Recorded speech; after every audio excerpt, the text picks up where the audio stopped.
Hi friends, ഇന്നത്തെ craft ഒരു വാൾ ഡെക്കറാണ്.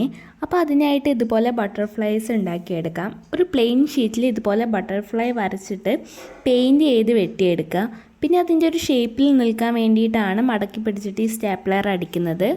ഇനി നമുക്ക് വേണ്ടത് ഒരു ഫ്രെയിമാണ്. ഈ കാർഡ്ബോർഡ് ഭയങ്കര ഫ്ലെക്സിബിൾ ആയതുകൊണ്ട് അതിനൊരു ബലം കിട്ടാൻ വേണ്ടിയിട്ടാണ് ഈർക്കിളി വെച്ചത്.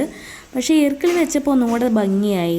ഇനി വേണ്ടത് ബട്ടർഫ്ലൈസിന് ഇരിക്കാനുള്ള ബ്രാഞ്ചസ് ആണ്. അപ്പോൾ അതിന് വേണ്ടിയിട്ട് ഞാൻ യൂസ് ചെയ്യുന്നത് ന്യൂസ് പേപ്പറാണ്. ന്യൂസ് പേപ്പറിൻ്റെ ഇടയിൽ ഇതേപോലെ ഒരു കമ്പി വെച്ചിട്ട് ചുരുട്ടി കൊടുത്തു കഴിഞ്ഞാൽ നമുക്കിതുപോലെ ബ്രാഞ്ചസ് ഉണ്ടാക്കിയെടുക്കാം. ഇതുപോലെ 2-3 ബ്രാഞ്ചസ് കൂടി ഉണ്ടാക്കിയിട്ട് ഓരോ ബ്രാഞ്ചസിനും അറ്റാച്ച് ചെയ്യുന്ന രീതിയിൽ ഒന്ന് സെറ്റ് ചെയ്തിട്ട് കൊടുക്കുക. പിന്നീട് ഒന്ന് കളർ ചെയ്തിട്ട് ഇതുപോലെ നമ്മൾ ഉണ്ടാക്കി വെച്ച ബട്ടർഫ്ലൈസിനെ ഇതിൻ്റെ മുകളിലൊന്ന് പ്ലേസ് ചെയ്ത് കൊടുത്താൽ മതി. അപ്പോൾ കാർഡ്ബോർഡൊക്കെ വീട്ടിലുണ്ടെങ്കിൽ ഈ വാൾ ഡെക്കർ ഒന്ന് ഉണ്ടാക്കി നോക്കൂ. വീഡിയോ ഇഷ്ടമായാൽ ലൈക്ക് അടിച്ച് സപ്പോർട്ട് ചെയ്യൂ.